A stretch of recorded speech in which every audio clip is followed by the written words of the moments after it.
Buyer profile कैसी होती है? Who are the most number of people, who are the kind of people जो Dubai में properties खरीदते हैं या यूएई में खरीदते हैं? It's all across the globe, कोई भी हो सकता है वो, कहीं से भी कुछ भी आ सकता है, मतलब Still, like, give me some percentage. मान लो 100 बायर्स अगर होते हैं, आप लोग 100 लोग property number of the people are from Russia and America, UK. Indians का कितना प्रोफाइल है इधर? सी इंडियंस का जो प्रोफाइल है वो हमारे लिए इतना एप्लीकेबल नहीं होता है, because we basically deal in luxury properties. तो उसमें इंडियंस का प्रोफाइल ज़्यादातर mediocre, they like to have those assets which get them the more rental values. अच्छा, लग्जरी प्रॉपर्टीज में you will get lot of appreciation. तो वो customer base थोड़ा अलग होता है, बट हाँ ठीक है, इंडियंस भी होते हैं उसमें, नॉर्मल है। ओके। एंड सो आपका बेस प्राइस क्या होता था?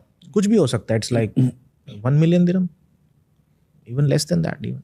तो मतलब 20-25 करोड़ की प्रॉपर्टीज? नहीं 2 करोड़ की नहीं, मतलब आपने बोला कि 1 million दिरहम। 1 million दिरहम, तो मैं बोल रहा हूँ that is for Indians, right? You said कि वो बेस प्रोफाइल खरीदते हैं, कुछ भी हो सकता है। आप लोग 20-25 करोड़ की प्रॉपर्टीज खरीदते हैं? बड़ी भी होती है, हाँ डेफिनेटली, कुछ भी हो सकता है ना, कोई भी बायर हो सकता है। You just have to do the AML check, anti money laundering check.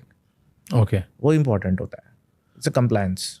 Okay, so वो कंप्लायंसेस पे बात आता हूँ मैं, कंप्लायंसेस पे। तो पहले आपकी अगर प्रोफाइल, आप बोल रहे हो कि बायर जो प्रोफाइल है, आप सारी लग्जरी प्रॉपर्टीज बेचते हो मोस्टली, एंड उसमें इंडियंस कम खरीदते हैं, 10% होगा, 20% होगा? हाँ बिल्कुल होगा, डेफिनेटली 10-15%। मैक्सिमम परसेंटेज किसका होता है? Russians?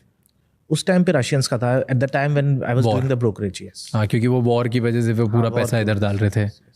Do you feel Dubai का बहुत सारा जो अप्रिसिएशन हुआ है वो वॉर्स की वजह से भी हुआ है? क्योंकि ये वॉर हुआ तो लोग पैसा वहाँ से मूव कर रहे थे इधर, and this money might go back जब वॉर थोड़ा स्टेबल हो जाएगा। Misconception actually. But a lot of people talk about this, right? A lot of people talk about it because they don't know the fact. It's just about the global economy boom. The credit should go to the initiative of the government only.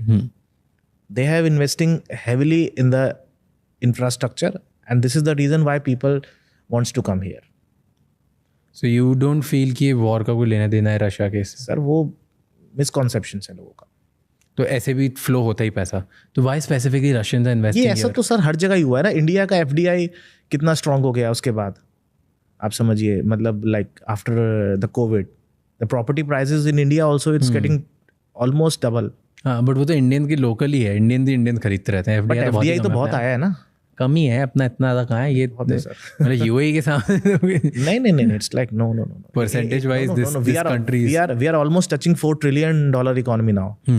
So at that time, I think pre-COVID it was 2 trillion. So it almost doubled ना।